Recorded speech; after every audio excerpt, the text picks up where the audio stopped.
It's no secret that French President Emmanuel Macron has had a troubled relationship with much of the Muslim world, given the wave of criticism he received last year over what many labeled Islamophobic statements. He will have an uphill battle to change that. But that might be harder now after the French government's decision to pass a controversial anti-separatism bill. Many rights groups have called the measures anti-Muslim. Ludovica Brignola has this report. France hosts the largest Muslim community in Europe, but in a bid to keep extremism in check, it risks fueling Islamophobia. The country's lower house has approved a so-called anti-separatism bill, a controversial legislation that many see as targeting Muslims and other religious minorities. It's already attracted strong criticism from France's main opposition parties, who have called it an anti-Muslim and anti-republican law. De laïcité alors que ce n'est qu'un déguisement. It's called secularism in disguise, but really is a legislation against Muslims, as if Islam weren't the second religion in our country, as if it weren't the religion of millions of people, of our compatriots. This separatism is a hollow concept with no meaning. The real separatism is represented by the existence of a law which applies differently to different people.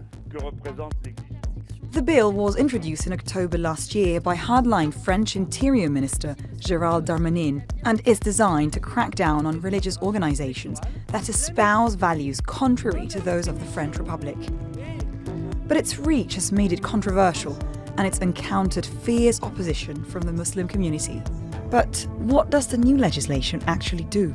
It dramatically expands governmental powers to dissolve an organization, a framework that was already broad and allowed the dissolution of two major Muslim NGOs last year. Secularism, or laïcité, which already requires religious neutrality for any civil servant, will be expanded to non-civil servants employees, such as train drivers, cleaners and healthcare workers, who will no longer be able to wear any religious symbol while working. The bill also targets Islamic private education by allowing for the suspension or closure of Islamic private schools and severely restricts homeschooling. Last year, French authorities shut down the only Muslim school in Paris, officially a secular school following the national curriculum. It catered predominantly to Muslim students. It came to the attention of French authorities for allowing its female students to wear the hijab, which is prohibited in public schools. I really don't understand why we target women with headscarves in France instead of other things.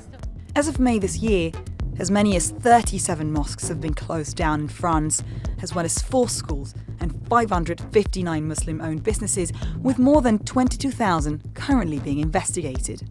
Analysts have warned this might be nothing more than a political war. With all eyes fixed on 2022's presidential elections, President Emmanuel Macron is seen as quickly tacking to the right in preparation for a duel with far-right leader Marine Le Pen, whose party strategically abstained from the vote. Ludovica Brignola, Straight Talk. And to discuss France's new laws, joining me now from Paris is Yasser Louati. He is the president of the Committee for Justice and Liberties, a human rights and civil liberties organization. Yasser, thanks for joining us on Straight Talk. What does this legislation mean for France's Muslim community, and does it legalize Islamophobia, as some critics argue? Well, Islamophobia in France has already been legalized, if not institutionalized. It's not the first law specifically targeting Muslims, from the banning of the headscarf in 2004, the banning of full-face veil, the banning of mothers from attending school field trips if they wear headscarves, the banning of long skirts for students, etc. There is a constant focus on Muslims, and the first entity that discriminates against Muslims is the government with its laws and its politicians. Now, what this law adds, it makes things even worse, because now the government is able to shut down any organization through the accusation of separatism, which has no legal definition. Two have already been shut down. It allows for the criminalization of civil society activists. It also allows the government to violate laïcité, the secular law in France, to intervene and tell imams what they can say and not say. And we just saw it lately with the sacking of 2 imams, not by their mosques, but by the government itself, which is completely prohibited in a secular country.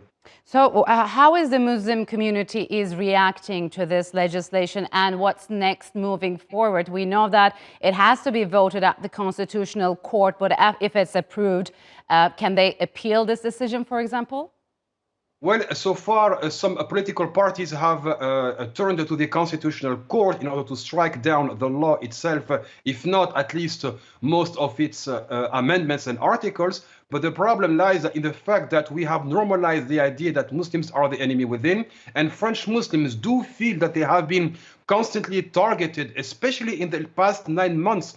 I mean, debates in the so-called fight against terrorism got so ridiculous that the Minister of Interior, Gérald Darmanin, who is, by the way, accused of rape and sexual violence, needed to say, himself made a direct connection between terrorist attacks on the one hand and the halal food being sold by supermarkets. We even had debates on banning, listen to me carefully, please, banning Oriental dances in marriages, banning the UUs in marriages, banning foreign flags.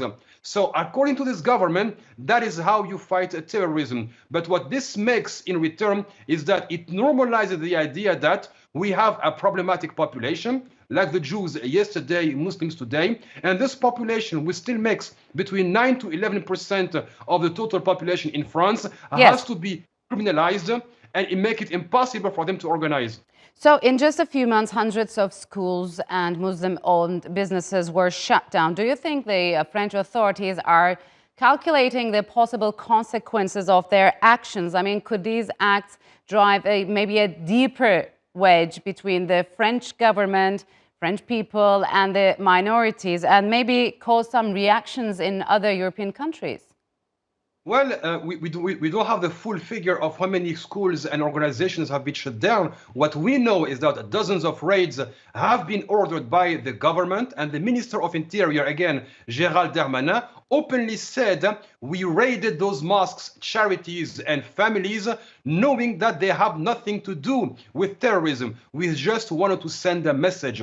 What does it say about France when the coercive means of the state are used in a racist fashion against a specific minority? Now, Muslims are completely, petrified. They do not know where to turn. They try to organize, but it was not sufficient. France now is also leading the front against the so-called Islamic Brotherhood, separatism, and radicalization by calling for other countries to intervene in religious affairs, to call for the European Union, which is a secular entity, normally to train imams in order for the European Union to build its own brand of Islam. Well, either you are a secular country and you do not intervene. We did not see the French government intervening in the Catholic Church, despite dozens of cases of pedophilia rigging, the Catholic Church. We have not seen the government, just let me finish, please. We have not seen the French government intervening in the Jewish faith when synagogues are used as recruitment centers for the Israeli army. So no, this is anti-Muslim policies, and Emmanuel Macron wants to please the far right by doing that. So do you think it is related to the upcoming presidential elections? That's why President Macron pushed it? Initially, yes, because Emmanuel Macron's got absolutely nothing to put on the table. He failed socially, he failed economically, he failed institutionally. His government it has been rigged with multiple cases of corruption, conflict of interest. His Minister of Interior right now is under investigation. Like the previous ministers of his government, he is hated by French people for his contempt and his arrogance. That's why we call him Jupiter.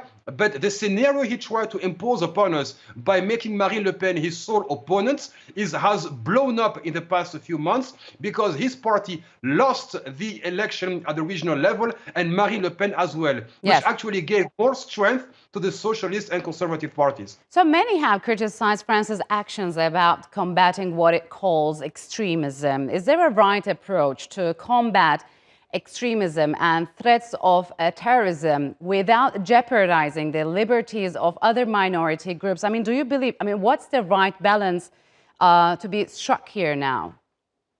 Well, the first one is does not rely on targeting a specific minority. First, we have to remember Muslims are by far the first victims of international terrorism. When terrorism strikes France, it also targets Muslims.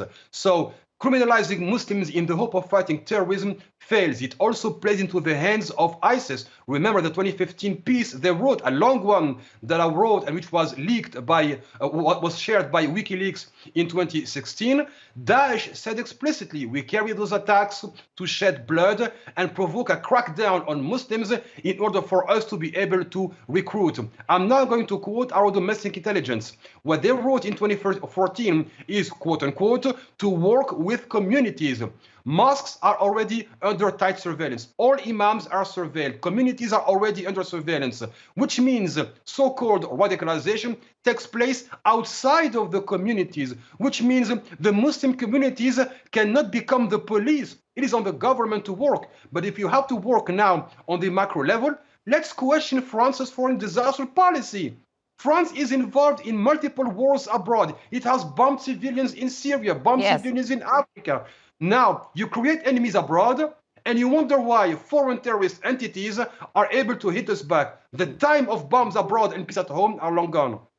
All right, Yasser, unfortunately, we'll have to leave it here. Thank you very much for joining us on Straight Talk. Appreciate it a lot.